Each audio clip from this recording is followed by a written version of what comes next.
Well, welcome everyone. I'm Kristen Muller, Director of Peters Valley School of Craft in Layton, New Jersey. And tonight we're all tuning in remotely, but I want to really thank the Greater Pike County Community Foundation and the Richard L. Snyder Fund that helps to sponsor these amazing artist lectures.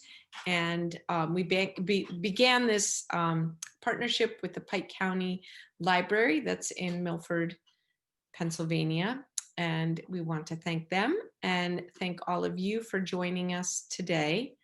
Couple of things I want to let you know. Today we are welcoming Malcolm Mobutu Smith. And Malcolm, I asked him earlier, he's originally from Michigan and then spent some time growing up in the suburbs of Philadelphia, right on the west side.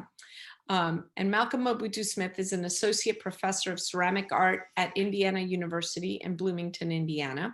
He earned his MFA from the New York College of Ceramics at Alfred University and studied both at the Kansas City Art Institute and Penn State University. Smith's professional activities include workshops, lectures, and residencies, including visits to Haystack Mountain School of Craft and Watershed Center for Ceramic Arts. His works are represented in numerous private and public collections, including the Taipei City Yingge Ceramics Museum, the Luise Ross Gallery in New York City, the Nerman Museum of Contemporary Art in Kansas City, Kansas, and the FuLed International Ceramic Art Museum in Beijing, China, and the Indiana State Museum. Smith's work is inspired and driven by the energies of hip hop and jazz in both wheel-thrown and hand-built creations. His studio interests include ceramics and drawing, using intersections of graffiti art, the graphic conventions of comic books, organic abstraction, and cues from African art as fertile soil for invention in Smith's work. Guided by improvisation, merge volume and form with graphic flatness and play. I know Malcolm has a long history with Peters Valley. He was here as an assistant many years ago, and was it 2 years ago, returned as an instructor. And it is my pleasure to welcome you, Malcolm. Thank you for being here tonight to present your work. Just one little bit of housekeeping for everyone. Like when everyone was coming in, we love to hear if you can chat where you're from, put that in there. If you have questions at the end of Malcolm's presentation, I will ask him the questions. So if you will, at the bottom of your screen, there's a little thing that says Q&A. That's the questions. You can put your questions in there and I will address them with Malcolm at the end of the lecture. And also, if you want to share this lecture afterwards, it will be available on our YouTube channel, our Peters Valley School of Craft YouTube channel, in a couple of days. So take it away, Malcolm. Thank you, and welcome everyone this evening. It's my pleasure to be here and to talk with you this evening about some of my history, some of my inspirations, and some of my current practices. So I'll take a moment here and share my screen, and we'll get this presentation going. So my works, as were outlined in my bio, deal with many of those aspects and influences that are spoken of: graffiti, drawing, vessel sculpture, African art, my own identity. And so I start out this slideshow showing you a piece of my work that has kind of this miasma of information on it. And this started as a thrown object and then has a cacophony of information that actually this was done by a community of people. So the glazing was done by putting the piece out, whitewashed, and letting people draw on it with glazed pencils, and then firing it. So it's kind of a community project here. But my work is really plays with the intersections of line and form and sort of playful invention and improvisation with thrown elements and a sense of linear play. Historically, though, my life has been pretty much framed as an artist, and my focus on clay was very early. So here I framed myself with a wonderful scrap of artwork by one of my former grads. This is a structure made out of glaze and clay, sort of interlaced. And I just think it's a fun way to graphically show you and represent my relationship to mud. But my relationship to mud is also personal and part of my identity. I've decided to pursue a life in art, mostly because my parents are both artists, but also I felt a passion for trying to work in the space of the generative organic play between of the self, for the self, and by the self. That sort of energy that we have as human beings, that we want to make things, whether it's taking a stick and drawing a line in the mud, whether it's picking up a ball of clay, any of those things become reifying passions that we can feed, and we can feed it in many ways in our world. But, you know, symbolically, the objects that I make can't really be understood from one side. So here's 3 angles of the same object. This is the finished piece. And I really enjoy the mud. And as I've moved through my life, I've played around with uncovering and covering the surface of the clay to different extents. And I think about the clay as sort of like the skin of the pot, or my own skin. But I started early. And for all those high school folks out there in the audience today, I want to show you a picture of myself from my own high school years. And these 2 images show me, one in my high school in Berwyn, Pennsylvania, suburbs of Philly, and then the other one is actually on the grounds of Peters Valley itself, around the same time period, with a few of my early pots that came out of the Anagama firing that I'm quite proud of. And that's my little baby brother, who you're going to see a little bit later in this talk. So Peters Valley is formative in my whole identity and education as a clay artist. I had committed before I learned of Peters Valley that clay was going to be my path. And then once I knew that, I sought out places that I could continue my education in the summertime. And we'll get to that. So here we see Peters Valley from decades ago, the wonderful falls that are nearby, and the results of the Anagama and the Anagama in process there. Just wonderful, exciting, and deeply, deeply transformative experiences when you get to participate in this world, this community of clay. Speaking of community of clay, and still my young self there, with my friend, peer, colleague, and fellow alumnus from my own high school, Chris Staley, who's pictured there with me.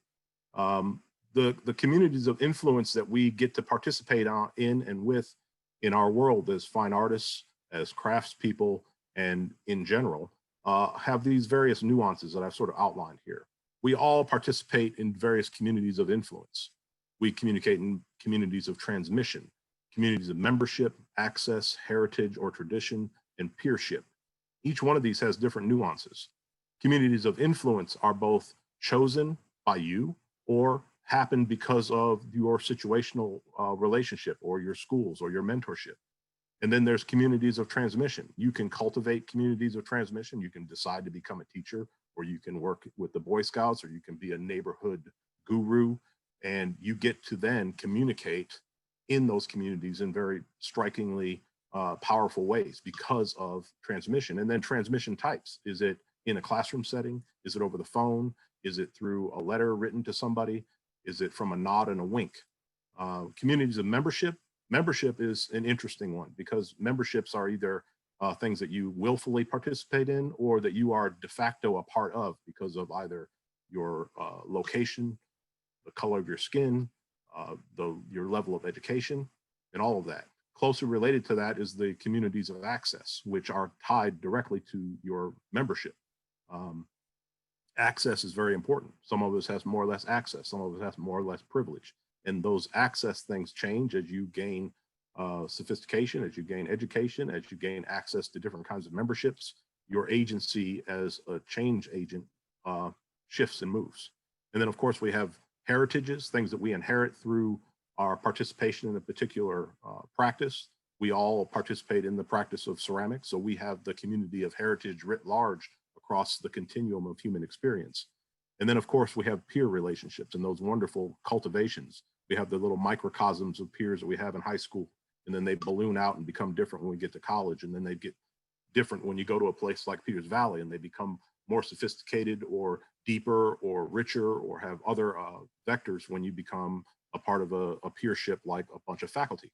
And those peers, those faculty peers can be expressed, and all of these sort of communities can be expressed by these images that we see here. the communities can be nested like these beautiful bowls by Chris Staley, or they can have this bubble network quality where the vectors of influence are so multifaceted that it becomes very complex and multi-layered how these lines of influence play. So then and now, that's me from 2019, standing in about the same location as I was as a young 16-year-old lad in the previous picture. And I've sort of done this really intentionally clumsy Photoshop job with my friend and colleague and peer, Chris Staley, in a more contemporary shot of himself. So I just love the fact that the legacy of Peters Valley and the legacy of each of us individually can move forward through time, and these wonderful things can happen coming full circle. And full circle indeed. I got to teach my first class here at Peters Valley after having been a student more than 30 years ago, and to share and to play and to move and to inspire and to be inspired by a whole new generation of young artists. And I did start there in 1987, and I got to meet other serious people for the first time. I thought I was serious, and then I got to Peters Valley and I found out that serious has many different levels. And so here we have early resident ceramic artist Everett Busby and some of his work there, and my first stint at Peters Valley in 1987. Followed immediately by my second stint as a summer assistant all summer in 1988, where I got to meet my soon to become faculty member at Kansas City, Ken Ferguson. And if you'll see the image to the side of Ken there, you'll see a person carving a pot. Among the many responsibilities I had as a assistant, I had the job, the joy, the work, the fearful task of throwing all of the porcelain vessels that the people that were coming for the Korean carving workshop, who weren't going to have time to manufacture the works, but needed to have objects that they could carve with the visiting artist. And so I had the task of making every single pot for the guests that came for that workshop, which was nerve-wracking and wonderful and a great learning experience. And I also made lifelong friends there at Peters Valley. My friend and dear colleague, Karen Kopinski, pictured here in 2019 as well. So from there, I went directly to, from Peters Valley, I went directly to the Kansas City Art Institute to begin my serious schooling in clay, and develop communities that are so interlaced and intertwined in magical ways that I got to be a student of Chris Staley, pictured here in blue, who was himself a student of the man with the gorgeous mustache, Paul Bernhardt, my high school teacher, both of our high school teachers. And that man, again, pictured here in the center, was himself a graduate of Alfred University and was taught by the people in the black and white images. And then he went on to teach a slew of other people through the decades that have gone on to great and wonderful things. So I always like to pay homage to those connections and lineages, and it can be very pivotal. One person, one mentor can be pivotal for the rest of your life. And I hope that my position as a teacher can hopefully be a small pebble in the river of some new students that I get to talk with. And so this group, this collage, this mosaic of amazing ceramic artists and educators all were pebbles in my own stream. And so I like to sort of showcase those folks. So if you don't know their names, there they are. We have Val Cushing, George Timmock, Ken Ferguson, Andrea Gill, Wayne Higby, Victor Babu, Chuck Idlet. There's Paul Bernhardt again, Chris Staley, John Goodhart, Doug Jeck, Tim Mather, John Gill, Andrea, Ann Courier, and then Bill Daly down in the corner. Those peers that I mentioned that were in the past ones that are also my colleagues now, John Goodhart in the center is Crystal Boger, and Tim Mather with the colorful collage piece here became my peers here at Indiana University. And an interesting side note is that Tim Mather's work, that weird duck sculpture, was, someone that I read and knew about when I was a young 14-year-old just studying clay in high school, and I would rifle through every stack of ceramics monthlies and American ceramics magazines that existed in the shop. And I saw in a 1970s publication of Ceramics Monthly a piece by Tim Mather, and I now teach with Tim Mather at Indiana University, which is just an amazing, amazing idea. And these works are also representative of my other colleagues that I work with here at IU right now. Chase Gamblin with the gold piece and Karen Davis, who's teaching as a visiting assistant professor with us, and she does mixed media work. But the miasma of influences that make up me and make up my hunger and thirst for all things clay, art, and motivations for how to think about form, how to think about meaning and symbolism and agency in our world is pretty much represented by this collage of images. Everyone from John Chalk with the oval platters to, in the lower corner, a Frank Stella painting, which is more like a sculpture of lines twisting in space, to a Kim Dickey pinch piece, which is that floral white object, to the upper corner with a Yixing, an ancient Yixing acorn sculpture. All of these things feed me equally. To end up with stuff that is somewhere between the exoticness of this lowrider motorcycle and the draftsmanship existing in this outline for a piece of graffiti. And then my two works here represented in the nexus of those two things. But really, to understand my relationship with drawing and architecture, the architecture of drawing and innovation or improvisation has to do with this image here, which I bumped into very early in my education, both in the streets doing graffiti myself, but also in the classroom studying art, was this morphology of letter forms by an artist by the name of Phase 2, graffiti artist. And this just shows about 2 years of his evolution through playing with his nom de plume, his nickname, Phase 2, and how the morphology of letter forms shifts and changes and becomes a space for constant joy and invention with a limited set of input.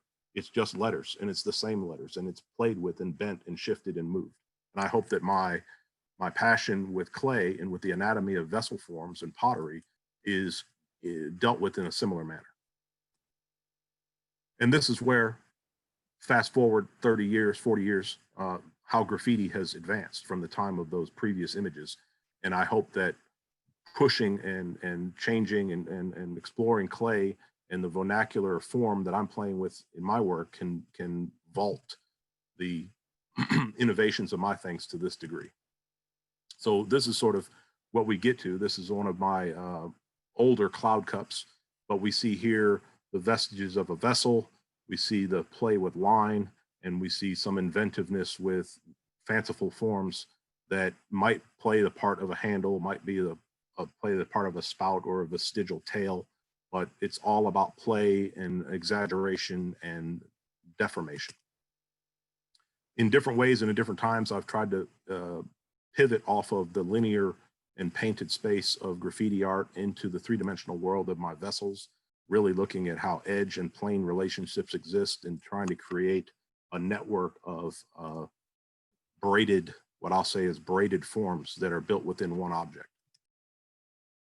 Not unlike this glorious piece of graffiti that inhabits the illusionistic space of the flat plane, but also is interloping on architecture.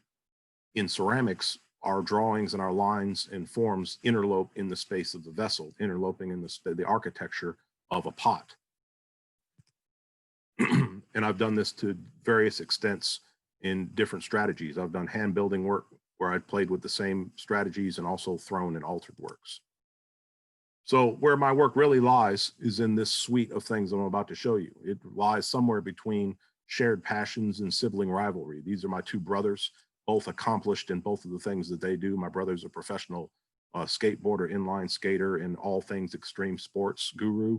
And then my younger brother, who you saw earlier in the photograph with the pot, is now a professional jazz bassist in New York City and is at the top of the world as far as that goes. I'm still pinching myself that I say that I'm somewhere between my two colleagues here at IU, Pulitzer Prize writer and thinker, Douglas Hofstadter, and the now deceased, but an amazing multi-Grammy Award winning the director of the jazz program here at the Jacobs School of Music, David Baker, who I got to be on faculty meetings with and to talk to about people like Quincy Jones and Miles Davis, who are his personal friends. I'm, to have pointed my ship in the direction of clay and the direction of becoming a teacher that led me to be in the vicinity of people like this is just an amazing thing. My work lies somewhere between Chris Staley and the sensibilities of someone like Don Pilcher. Both of these things are clay objects. Both of them are miraculously amazing potters with great facility and amazing thinkers. And I want to imagine that someday I'll be somewhere between those two. You've seen these two images already, but between the ridiculous and the ridiculous, I want that to be maybe one of the reactions you have when you see my work. Somewhere between two Kirks. We mentioned that jazz is a serious influence in my life. And so I listen to, I think about, I have practiced music. I'm not a jazz musician by any stretch of the imagination, but when you have people like Rashawn Roland Kirk, who can play or did play 5 or 6 horns at one time, he was an amazing genius, virtuoso, blind musician from the 1960s and 70s. And then you have this amazing whirlwind, this whirling dervish of an artist in Kirk Mangus, who could push around 200-300 pounds of clay in an afternoon without catching his breath and make amazing work. I want to be somewhere between those two vectors, between my namesake Malcolm X and the amazing Martin Luther King, between inspiration and invention. The Taipei Art Museum that's on our campus is pictured here in the color photograph. And then a CAD drawing of one of my works is showing how I might be fed by all of the artwork that I have ingested over time. Somewhere between obsession and inquiry. I am an obsessed person. I'm obsessed with collecting, and so are my colleagues and peers. This picture with all the African pots is my colleague here, retired faculty member in foundations. And I get to go over there and hug and touch historical African pots if I want to. You can't sit down in this house for sitting on a pot. There's so many things there. And then I also can say that I'm peers with Jim Canary, who is the main librarian in control of the rare books at the Lilly Library of Rare Books here on campus. And he is the shepherd of the original manuscript for our Jack Kerouac's On the Road, which you see here. And then finally, somewhere between the infamous and the inflated, I want my work to have as much jazz as exists in that designer toy that you see here with this bear with a crown on it, that owes as much to cartoons and illustration as it does to hip hop and breakdancing and graffiti. And then you see its antecedent in this early Looney Tunes comic book from the mid 1940s, and that wonderful exaggerated balloon of a car tire. And if I can get a little bit of that energy into my work, I think I'll be getting close to that. And as you see here, one of my earlier cloud cups is trying to do just that. Through the plastic life of clay, through the thrown wet urgency of clay, I try to move the mud around immediately on the wheel. And then through a protracted play with the object over time, I carve and dent and fold and attenuate it into these playful forms that basically are trying to invent the interaction of a cloud as if it had moved through a cup. That was sort of my brainstorm that's fed me for the last 10 or 15 years with the series of cloud cups that I've been working on. And that red image there has the very first prototype, which is basically a paper cutout collage where I'm literalizing a graphic cloud intersecting a cup form. But the cup form is ubiquitous throughout art history and through different cultures. We see them in blue and white painted vases from China. We see them in Korean forms. We see them in contemporary cartoons like My Little Pony, and we see them in textiles from the Near East and from the Far East. We see clouds canonized and conventionalized within the space of graffiti, sometimes literally as clouds, but typically as backgrounds and as psychic intermediaries between the concrete of the wall or the brick of the wall and the invented illusionistic space of the painted form. And so I want to tap into some of that energy by choosing to make objects that play off of all these different vectors. So in one of my recent solo shows, was sort of a mini retrospective that was held at the Indianapolis Museum of Contemporary Art, I positioned the show to have an actual work, a living work of graffiti 32 feet long that I commissioned and helped do a portion of in the background of the show. And then it hosted a lot of my objects on pedestals out in front of that. For a second exhibition that I did in the Evansville Art Museum, this was a snippet of the catalog that they created, and that sentiment that the vessel is my wall, I think is quite apropos. The works that I do and the way in which I display my cloud cups has evolved from this period. This is sort of earlier work where I was literally using iconography from graffiti art, the graffiti arrow here, kind of intersecting the cloud cup form. And then I always would show them with these backsplashes, as I call them, that are in improvisations and impulses that are pulled not directly from particular pieces of graffiti or form, but are playing with those edges and lines and movements that both happen in the pots in three-dimensional senses, but also happen graphically in the painted sense of graffiti. Drawing has always been a pivot point for all of my work. And so recently I've been starting to show more of my drawings and printmaking efforts in tandem with my three-dimensional work. But the drawing sentiment came from me, honestly, very early because of these two people that form the nexus of who I am. My mother and father coming together in the middle of the most fraught decade, other than this one, in our past, which would be the 1960s, and brought me into the world, and my brother knew that they were entering into a fractious moment, but they were brave enough to do it. And I represent the hopes and dreams of the civil rights movement by my very existence. And both of these people were artists, and they met at Michigan State University, my mother in the painting program, my father in the sculpture program. He went on to become a designer, mechanical designer and draftsman. And so I learned drawing from that aspect, and my mother became a painter and a drawer, an illustrator. She did medical illustrations, and I would throw temper tantrums on the floor because I couldn't draw like either one of these people. One of the side notes, and I'm going to take a little tributary here, is that my mother knew that she was having children of color once she was pregnant, and she knew that there was nothing on the store shelves that was commonly available that reflected young people of color that she could give her children or would-be children to do. A simple coloring book did not exist that represented Black people in the late 60s, early 70s. So she endeavored to create her own. And these are the two books that she created in the early 70s that are about me and my brother Jason. So Little Tuffy himself is a representation of me and Jason. And these were published by Johnson Publishing Company, who publishes Ebony, Jet, and Essence magazines. And it was in print for many, many decades, and now it's out of print. But this idea that I exist in a pop media venue is a potent thing that led me on to become an artist. When Obama was president, my artwork took a different tack because of all of the anxieties and fears and trepidations I had about what it meant that we still as a nation, and still to this day as a nation, have not reckoned with and don't know how to deal with race in any kind of constructive way. And so I felt motivated to, not because of these images, but because of the backlash, the images that I'm not going to show you here, which is all the ugliness that they threw at Mr. Obama in this time and since then, and show you the true attitudes that some people in this nation have about people of color. So these comic book images are things that were easily trafficked and easily purchased by Americans in this country.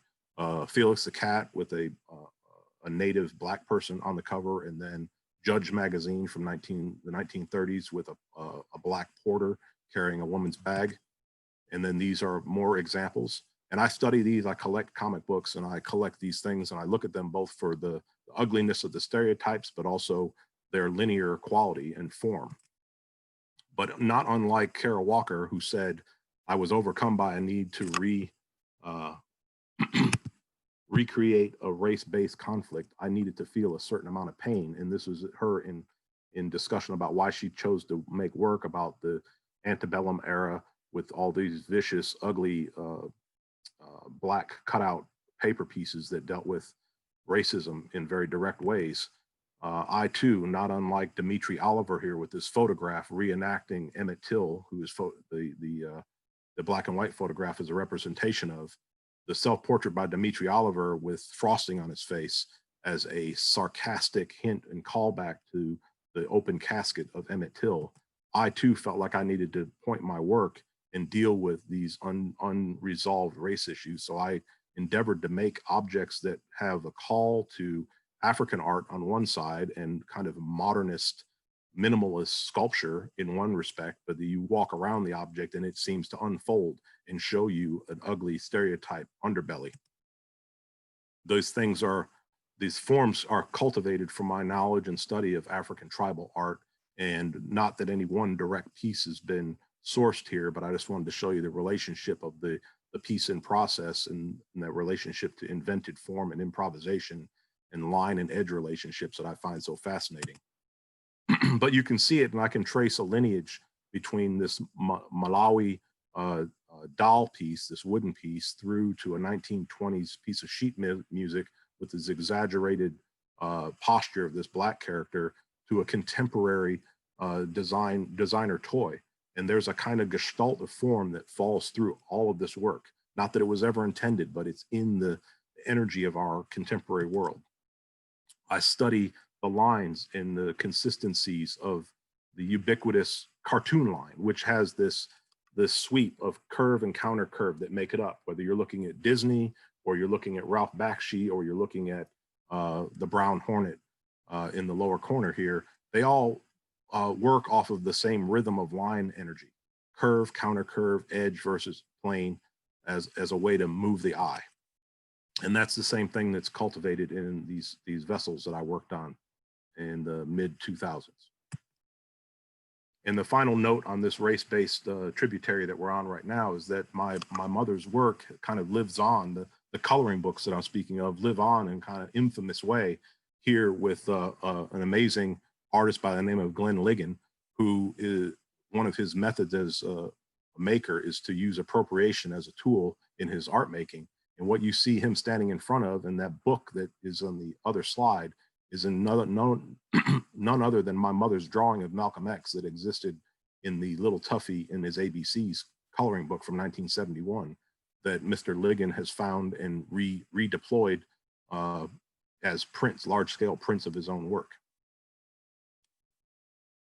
On that same tack of drawing, I've found at different times in my career that I wanted to synthesize my DNA as a draftsman from my father and that need to understand form in the round, doing elevation studies, and my own sort of organic need to do graffiti art and to draw. So it was natural when I found CAD/CAM technology to start using the computer-aided drawing software and to learn how to draw and build in that space. And so this suite of images here shows you how I extended my interest in drawing and form into that space. So you see the screenshot of the object being designed, a rendered shot of it, and then the printed form, which is made out of powdered gypsum and printed in full 3D, full color. Likewise, these two tripod vessels were designed in CAD by me and also have JPEG images of my graffiti projected across them, printed in color through the 3D rapid prototyping software and hardware. So I'm just as passionate about the pure plastic inventive space of computers as I am with the pure plastic ball of unformed mud. I mean, we all take the amorphous lump of clay and we will it into a brick or a figure or a pot or whatever. That's the same as true of a computer program. When you open up an empty file, you have tools, and then you have to engage intuitively with those tools to build a thing. I'm fascinated with both equally.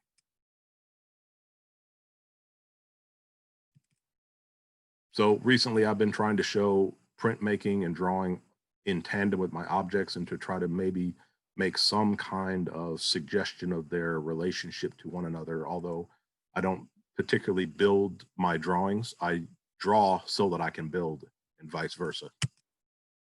I was lucky enough to have a solo show in New York City a few years ago and have the catalog essay written by Bridget R. Cooks, whose book is listed here, and I implore all of you to go out and read this book. It chronicles from an art historical perspective every single, and there's only a few, unfortunately, enough to fill a 90 or 100-page book, every single exhibition that featured art of people of color from the last century.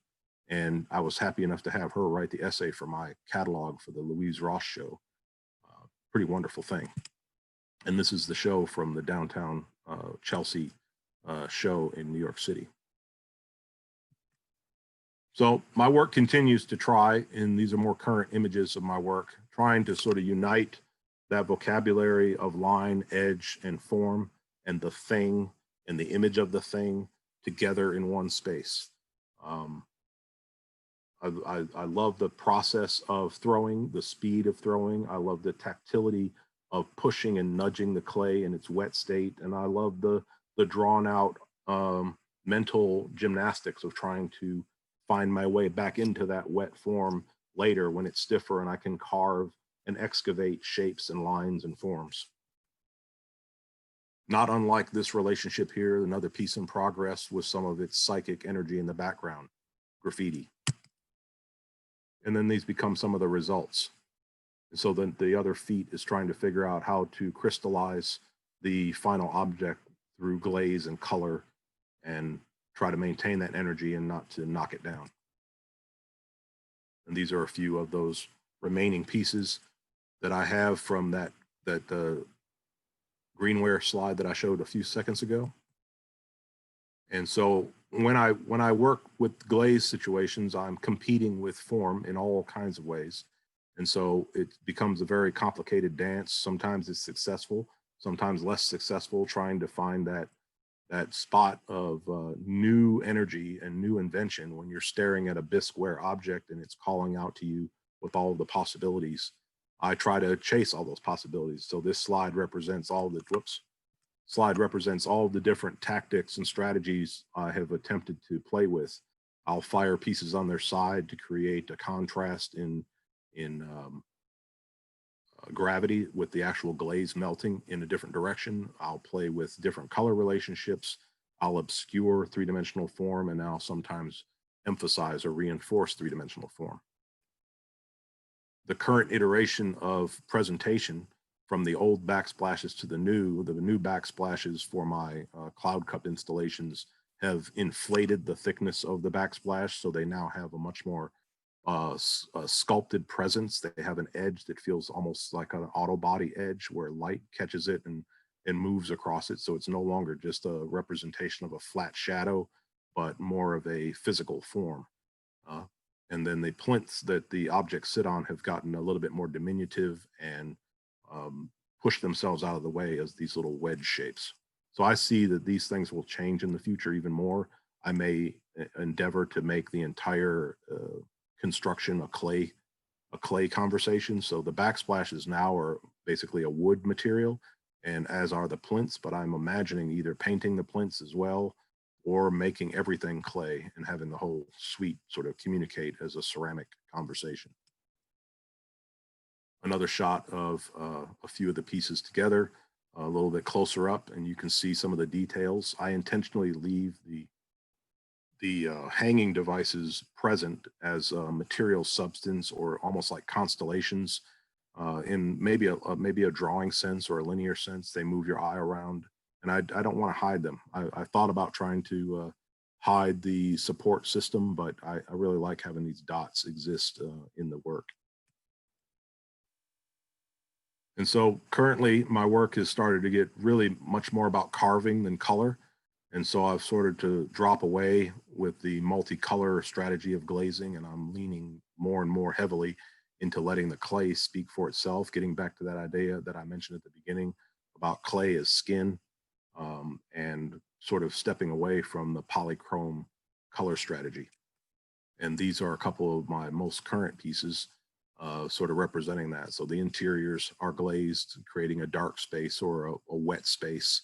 And then the exteriors are becoming much more directly related to drawing, with drawings on their surface and glaze or staining taking over, nuancing the surface of the object. And then finally, if you want to get in touch with me, I'll leave this slide up here for a second. And obviously this is being recorded, so you'll have this data, but you can reach me at the website. I put my email here. My Facebook name is just my name. And then if you want to check me out on Instagram, it's SirComGraph, ceramics, comics, and graffiti. I left the comic books out of this particular presentation. I could do an entire hour and a half just on comic books and their relationship to me, my history, and my art. But my title, I'm Associate Professor of Ceramics, and I'm the Director of Graduate Studies here at Indiana University in the Eskenazi School of Art, Architecture, and Design.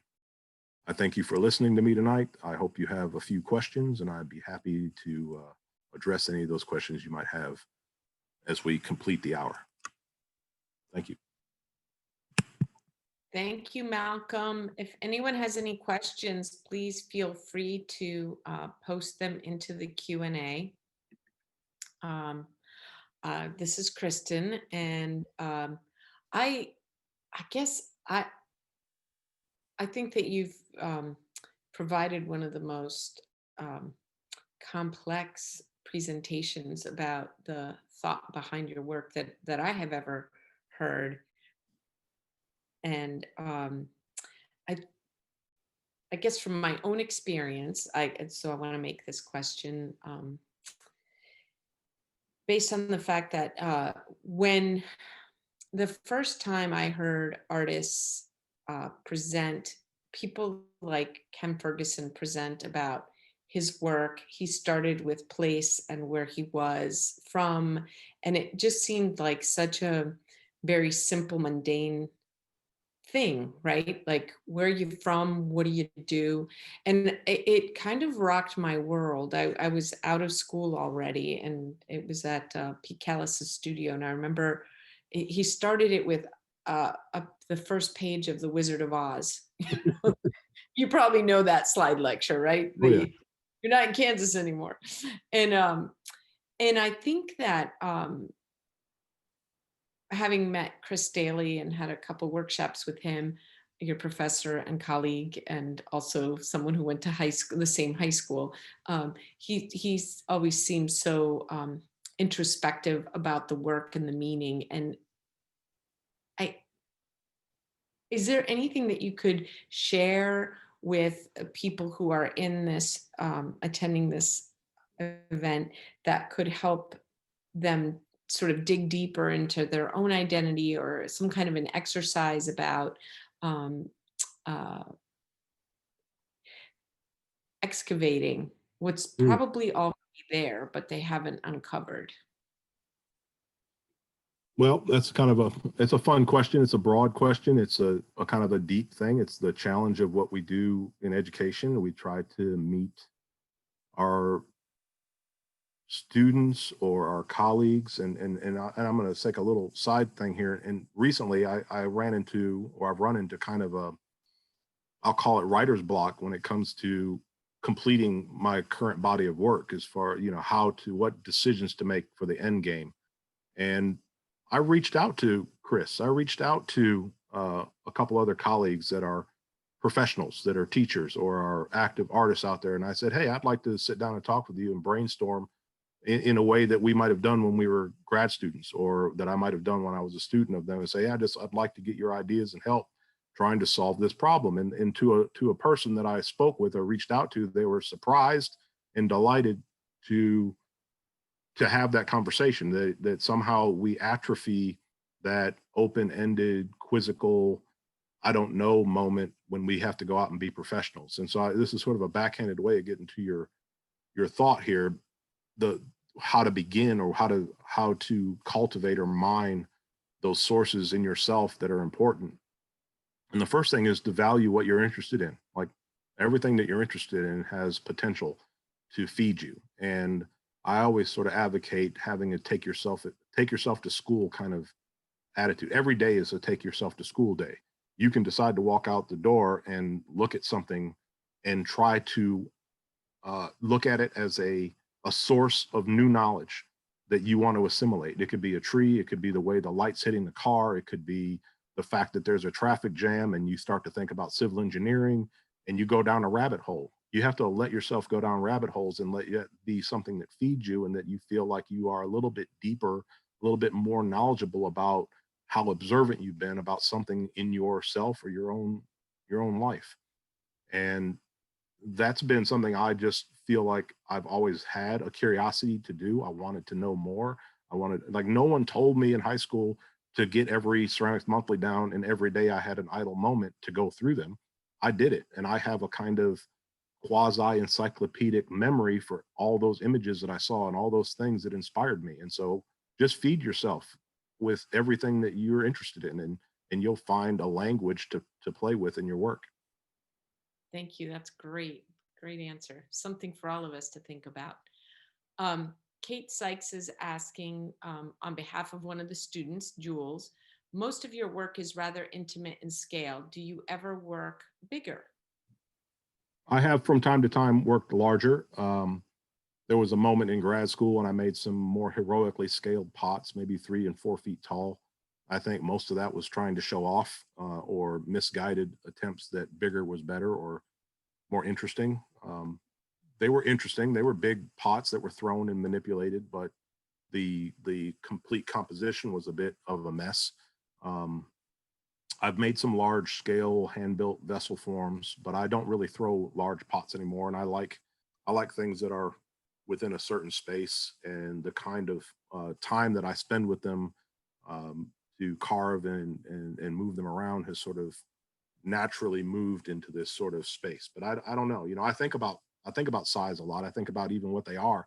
I've stopped even referring to them as cloud cups now, and I think I'm using the word scoop or ladle, not because they are scoops or ladles any more than they're cups, but scoop gives you maybe different mental pictures and possibilities than maybe a cup does, and maybe a cup has too much baggage that comes with it. And so I'm playing around with whether scoops will make me make different things if I call them scoops.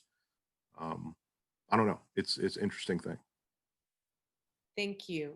Katrin Zimmerman, she's asking your latest, or making a comment. Your latest work is muted in color.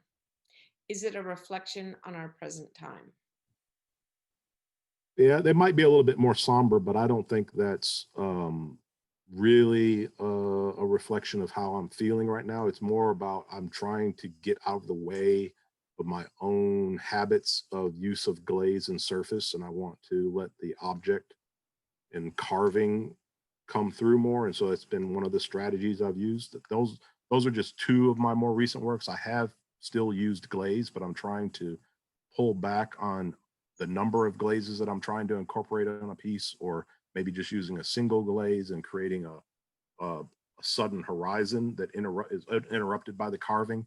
I'm really still fishing around trying to figure out what the new best conversation is to have with the material aspect of my work. And so, yeah, I think it's a interesting thought to think that the dark, maybe somber quality of the stained pieces has some kind of psychic or symbolic meaning, but I don't know that it does. Okay, a question from Alexander Theory. Hello, Malcolm. I'm a ceramics professor at an HBCU in an area where 3D artwork is not well represented in the public school system. Many students have not had much experience with it at all, with art, especially anything 3D. Do you have any suggestions or thoughts on how to get students excited or less intimidated about working in 3D? Mm. Well, that is the trick. It is about exposure at an early age. Like, I think it's incredibly important that we have art and three-dimensional art and two-dimensional art and conversations about fashion design and everything about creative agency at as early and often in elementary ed, secondary ed as we can. How to particularly get at the populations that don't have access to it, either by virtue of economic restrictions or, and I'm going to speak loosely of the Black community, but the Black community does not necessarily overtly value uh, pursuing the arts as an answer for a career. And so it's an uphill battle for some young people of color to even make the attempt to say, hey, I care about this, and this is what I want to point myself toward professionally. And so we have to find ways to engage and to get people to just witness it. And if I can be, or if I can suggest people to be agents that can be ways that a young person can witness another person of color touching clay, or anybody touching clay or a three-dimensional medium, I think that's the first step. They have to see it in action. It can't be talked about. It can't even really be about a PowerPoint like this. It's got to be someone is seeing somebody do it and touch it and move the stuff around. Thank you. Kate Sykes is asking on behalf of Olivia, what percentage of the work is thrown versus carved or added to? I tried not to add too much, but that's not really a rule. But it's all thrown as far as the cloud cups are concerned. Even when there's an appendage or what looks like a fin or something, that usually is a thrown expression first that I'll then cut apart and add to the surface. But to be honest, they're not 100% dedicated. Like if I'm creating a bulge or a cloud protrusion or something, and I want to go a little bit farther than the clay wall that I've thrown will allow me, I'm not opposed to grabbing a patty of wet clay and adding it to the external surface and then continuing to stretch in and combining it with the original thrown DNA. It's really about getting to the form that's right, not necessarily holding myself to a certain rule necessarily about how I make it. I've also made whole bodies of work that are completely hand built. The racial stereotype vessel forms that have the stereotype images on them are all hand built forms that are probably 2.5 feet tall each. And they're built on a mold form that I built out of wood to create that unfolding aspect. So I created a surface and then built off that surface and then turned it 90 degrees to become the final object. Related to the first question, or the last question, is why clouds? Why cloud? That's a very good question. So I chose the cloud form because I just genuinely love that the beautiful decoration that has evolved through human history, and specifically, I'll point to Asian art, both textiles and in the surface of the painted pots. There is this convention of drawing this sort of bubbly form that is this linear outline that ends in a little tail.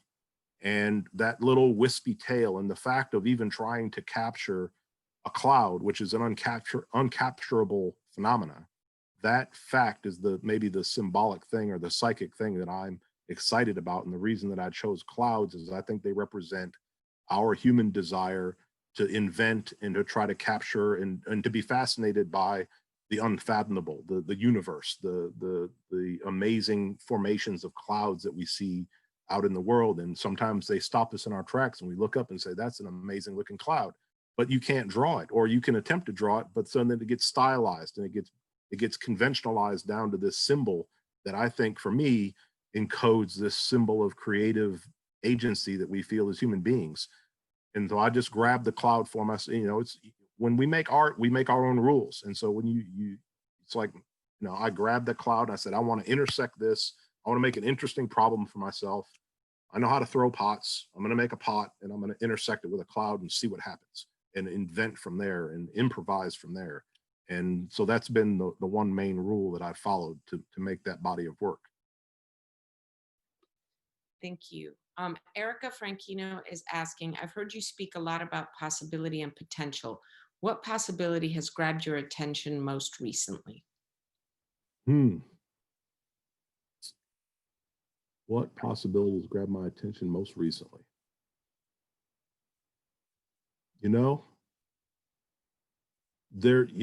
We're in such a weird space right now, in all ways. There's been times this past year I've never been more frightened. I thought I was frightened when Obama was president, and then we're in this situation we're in now. And back earlier this year, it was fearful. It was fearful here in Bloomington. There was a man just 5 miles up the road that was nearly lynched at Monroe County Lake, which is the lake that's near my house. How does that affect or incite or limit or allow me to see or get excited by or invested in a new thought?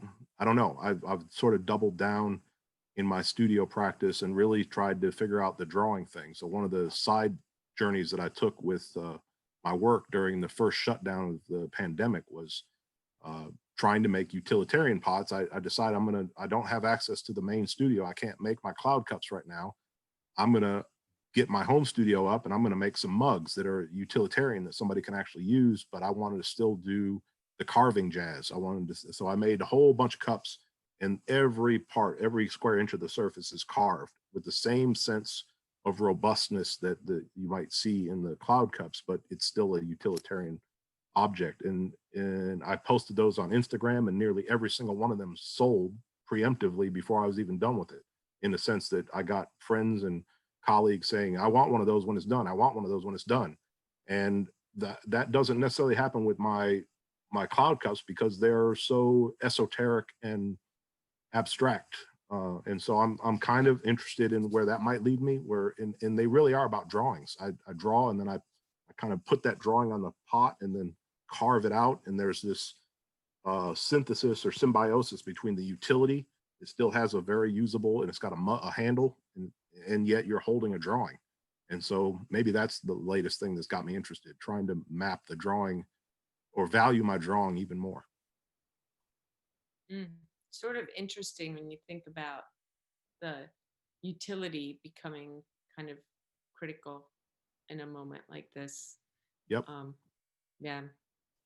Uh, okay. Kate Sykes is asking, how do you decide on the shapes and colors that you want to use? Do they have particular meaning, or is it more intuitive in the moment? Completely play. I might have a brainstorm sometime, even when I'm throwing the object that I'll hold on to weeks and months later when I get around to glazing it. Or I might have the object sitting on the shelf as a piece of bisqueware, and I'll look at it and I'll study it, and I'll imagine if it's red or if it's blue or if it has a shape drawn on it that's a particular color, and I'll try to work it out or try to get a sense that pulls me forward as an idea. But that's only one idea, and I always work from the fact that I just need one impulse to get me going, and then I solve for the rest. So the rest is sort of like the X factor. Um, and that even goes to how I make the forms to begin with. I start with a thrown shape. I might make an everted shape. I might make an inverted shape. I might make a bulbous shape, and they all get intersected essentially or moved around. And then when it comes down to carving them, I'll draw a line and let that line be the prompt for the next decision. And then that decision becomes the prompt for the next one. So the same thing is true of glazing. But then I always shoot myself in the foot, and I say that in good humor, because I don't glaze straight. I don't sort of say I have this body of glazes that I always use, and I'm going to use those here. I get the glazes and I say, well, I'm going to mess this glaze up. I'm going to sprinkle some other glaze in it, or I'm going to take some slip and splash it on top of this glaze after I brushed it on, and then I'm going to wipe it off. And I end up in territory where I don't quite know what I'm going to get out of the kill. Sometimes that's good, sometimes it's bad, but I sort of make it my life more difficult than it needs to be. And I don't know if that's a good thing. That's great. So Kara Petrucci, who asked a question earlier, is like, why aren't you asking my question? So I'm going to ask your question, Carol. How do you take your work out of the gallery and into the community? I don't know that I do very frequently. In the communities that I've been in and lived in and worked in, so Bowling Green, Kentucky, when I first started teaching, and then here in Bloomington, I've been here long enough, almost 20 years now, that I'm a known commodity around the community as far as when I'm walking downtown.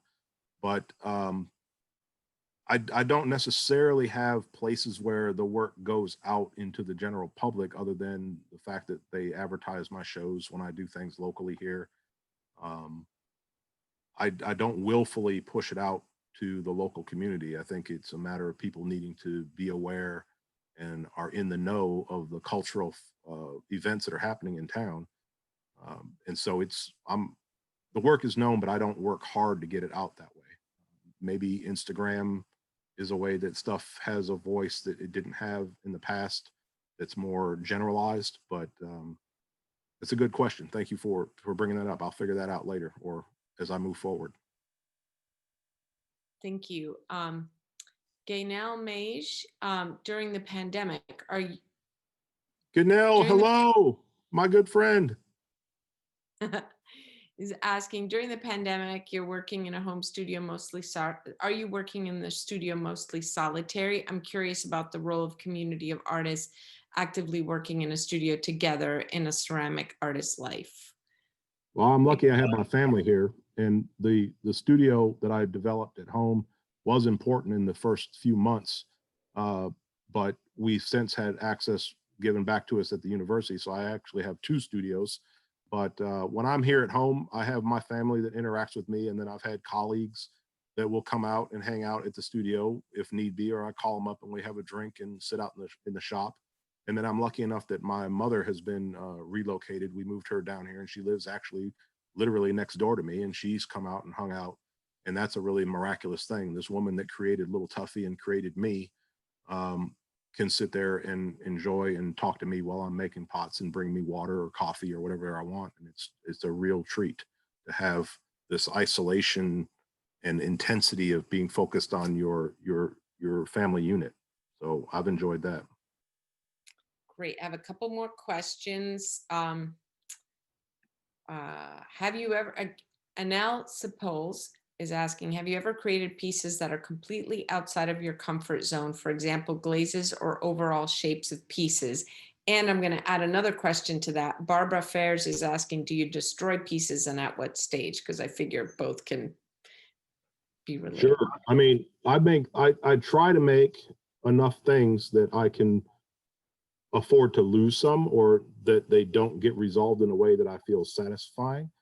And I do destroy things that I don't like quite frequently, or never show them if they don't reach a certain quality standard.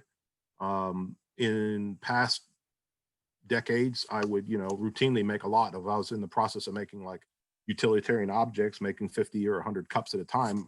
You just edit, you might get to the bisque stage or even the glaze stage, and you just destroy all the ones that did not do what you needed or wanted, or there were just failures, and you just throw them in the trash. I actually made a really, I won't say a tragic mistake, but I learned a lesson as a new teacher. And I was coming out of the intensity of grad school, and I'm, really gung-ho about teaching and trying to instill these values and habits of the pottery ethic. And I made a whole bunch of tea bowls for the class. And, this is Bowling Green, Kentucky undergrad students, and I'm trying to incite them to make more, to get the best out of themselves. And I made all these cups, and I got them all finished. And weeks later, and we had a critique. And at the beginning of the critique, I brought all the cups out, and I said, these are the ones I'm going to keep, and these are the ones that I think didn't work. And I just started destroying all the ones that didn't work in the trash can in front of the students, and they just started weeping. And to me, I was trying to show them you have to connect with something of value that you value in your work, and disconnect from the individual object. And I traumatized these students. But, I don't have any problem with getting rid of work that I don't like. And as far as getting to objects that are uncomfortable, or that the shapes get out of whack for me, or that I don't necessarily understand, I kind of want that sometimes. I want to make works that either I get so lost in the process that I've forgotten what I've done, I've forgotten the steps that allowed for that thing that's staring back at me to exist. I'm trying to cultivate that where the object becomes a stranger to me, and I can look at it fresh and go, wow, I made that. Like, that's the reifying energy I want. Of the self, for the self, by the self. You make it of you. You recognize that the urgency to make it came out of you. And then you recognize in that same moment that it was by you. You authored it, and that it's for you first. You're the first one that gets nourished by it. You get to look at it and enjoy it. And that cycle of nourishment is what I look for. And sometimes the object becomes a stranger, and that's a good moment. It only happens a few times. I have a few objects that I still kept that look back at me, and I cannot for the life of me recall how I made them. That's great. Well, I have two questions, although I think you may have answered what I was going to save for the end, which was from Sarah, that says, what advice do you have for young ceramists? Work hard, look everywhere and at everything, love drawing, and ask lots of questions. Okay, and then one other question, and this is from Catherine Chilcote. If you branched into architecture, what type of space would you care to design, and what type of space would merge ceramics and drawing? Woo. Wow. Well, there's this amazing new $5 billion sports arena that's being built out west, I think in LA or San Diego, that is, I think it's for the San Diego Chargers and the Rams. It's like both of these professional teams out there, and they've made this pavilion that is this giant sweeping arc of a form that is, or like the Bird's Nest Stadium over in China is another example. Like, I think that drawing and architecture are already merged through people like Frank Gehry. I don't know what I would be able to add to that, but I do see sometimes that my drawings and even some of the cups or forms that I make could work on a more monumental scale, but I don't know the first thing about how to get there. Maybe I'll investigate the 3D printers that use cement. They're printing homes in China with 3D printing cement extruders.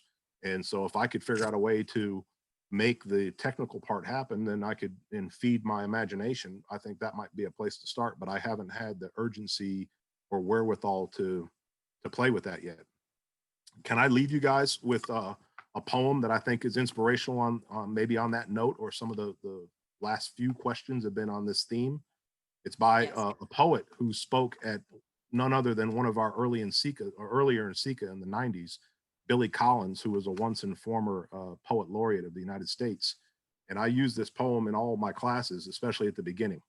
And he says this, the poem is called Budapest. And think about this in reference to what we do, or anything that you do. My pen moves along the page like the snout of a strange animal, shaped like a human arm and dressed in the sleeve of a loose green sweater. I watch it sniffing the paper ceaselessly, intent as any forager that has nothing on its mind but the grubs and insects that will allow it to live another day. It wants only to be here tomorrow, dressed perhaps in the sleeve of a plaid shirt, nose pressed against the page, writing a few more dutiful lines, while I gaze out the window and imagine Budapest or some other city where I have never been. Thank you all.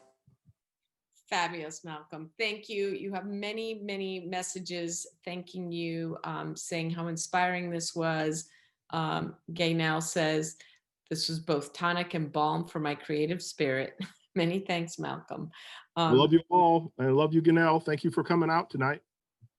And many people are inspired. And for all of you who want to hear this again in a couple days, it will be on our YouTube channel, and you can contact Malcolm directly. Malcolm, thank you so very much. This was really fabulous. And thank you all. I would not be what I am if I didn't have Peters Valley in my path. And I thank you all for being supportive of me over all these many decades. well, thank you. And we hope to welcome you back to campus soon. Thank you very much. Have a good night, everyone. Good night. Bye.